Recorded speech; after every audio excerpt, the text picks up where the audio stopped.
Hello friend, आज की इस क्लास में हम लोग संस्कृत के बहुत महत्वपूर्ण ऑब्जेक्टिव क्वेश्चन करने वाले हैं। तो आप लोग क्लास में अंत तक बने रहिएगा और क्लास अच्छा लगेगा तो क्लास को अपने साथियों तक भी शेयर कीजिएगा। तो चलिए क्लास को स्टार्ट करते हैं। तो आज का हमारा सबसे पहला क्वेश्चन है कि कर्मवीर जो था, कर्मवीर कौन था? कर्मवीर कौन था? तो कर्मवीर हम राम प्रवेश राम को कहते हैं। किसको? राम प्रवेश राम को, जो एक गरीब बालक था। कहाँ का था? भीखन टोला का। फिर दूसरा क्वेश्चन है कि बिन बुलाए कौन आता है? बिन बुलाए कौन आता है? नीति श्लोक से लिया गया है। तो बिन बुलाए मूर्ख लोग आते हैं। कौन आते हैं? मूर्ख लोग आते हैं। फिर आगे क्वेश्चन है कि नवीन दृष्टि संपन्न कौन था? माने नया दृष्टि वाला कौन था? तो नया दृष्टि वाला शिक्षक था। कौन था? शिक्षक था। नया दृष्टि वाला कौन था? तो शिक्षक था। याद रहेगा आपको। फिर आगे क्वेश्चन है कि व्याघ्र पथिक कथा किस ग्रंथ से संकलित है यानी लिया गया है? तो व्याघ्र पथिक कथा जो है हितोपदेश से लिया गया है। कहाँ से लिया गया है? हितोपदेश से। और यह क्वेश्चन बहुत महत्वपूर्ण है, बार बार क्वेश्चन में बार बार परीक्षा में पूछता है। ठीक है।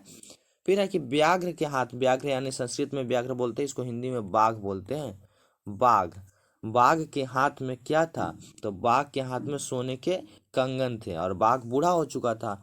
तो यह लालच दे दे के, आदमी को लालच दे के कीचड़ में फंसा देता था और उसका शिकार कर लेता था। ठीक है, यही इसका नीति था। फिर है कि दुराचारी कौन था? दुराचारी कौन था? तो दुराचारी आपका व्याघ्र था। कौन? व्याघ्र था, क्योंकि यह बूढ़ा हो चुका था, इस चलते यह काम करना पड़ता था उसे। फिर आगे क्वेश्चन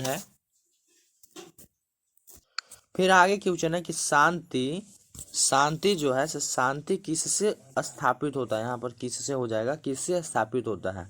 तो शांति जो है से परोपकार से स्थापित होता है। किससे? परोपकार से स्थापित होता है। फिर है कि दुख का विषय क्या है? दुख का विषय क्या है? तो दुख का विषय आपका अशांति है। क्या है? अशांति, कि पूरे विश्व में ही अशांति फैला हुआ है। फिर है कि मंगलम पाठ में कितने मंत्र है? तो मंगलम पाठ में आपका 5 मंत्र है। कौन? कितने मंत्र है? 5 मंत्र है। ठीक है ना।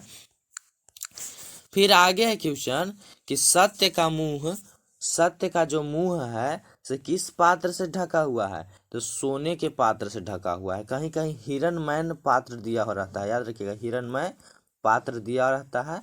तो आप लोग इस पर भी ध्यान दीजिएगा। यह भी होता है, इसका हिंदी शायद संस्कृत होता है, हिंदी शायद संस्कृत होता है। ठीक है।